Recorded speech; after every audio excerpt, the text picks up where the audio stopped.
Okay, this video is for 8.3a, graphing square root functions.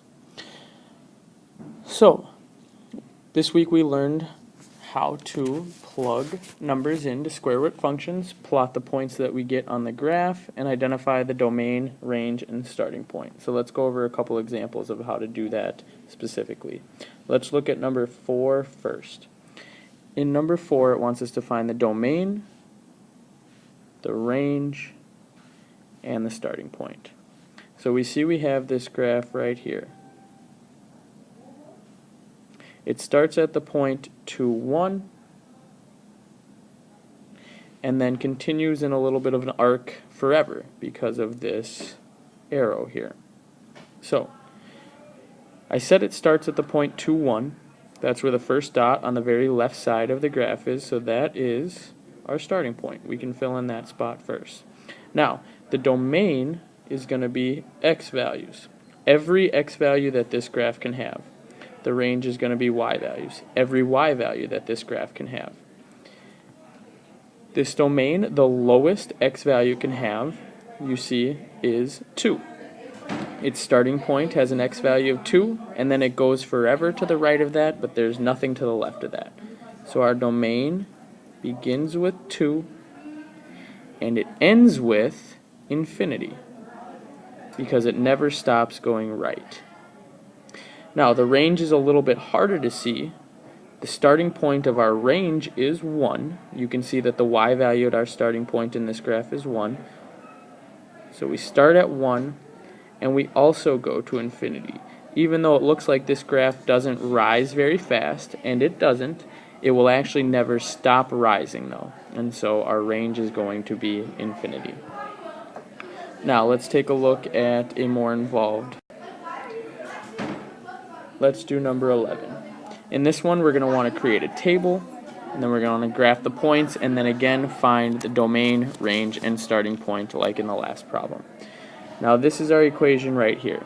So our goal is to plug all these values, -1, 0, 1, 2, and 4, in for x, and then figure out what we get after we've done that for our y value. Now if we plug -1 in for x, take the square root of -1, we will get an error. So that's not going to give us a number back, that's just going to be an error. Now if we plug in 0, we get the square root of 0 minus 2. The square root of 0 is 0, and 0 minus 2 is -2. If we plug in 1, we get the square root of 1 minus 2. The square root of 1 is 1, and 1 minus 2 is -1. Plugging in 2, the square root of 2 is 1.4, and 1.4 minus 2 is -0.6. And if we plug in 4, we get the square root of 4 minus 2. The square root of 4 is 2, and then 2 minus 2 is 0. So now we've created a table with different points we can plot on this graph. Our first one that'll work, that doesn't have an error, is 0, -2. That's right here. So that's going to be our starting point. Our second one is 1, -1. We can skip the 2, and our third one is 4, 0.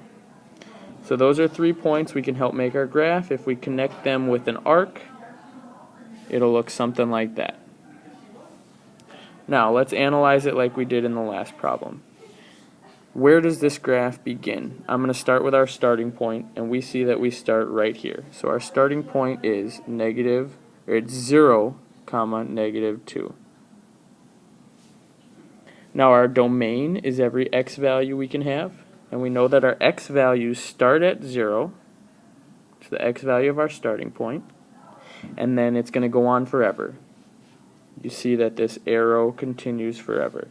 So our domain is 0 to infinity. Now our range has a starting point of -2.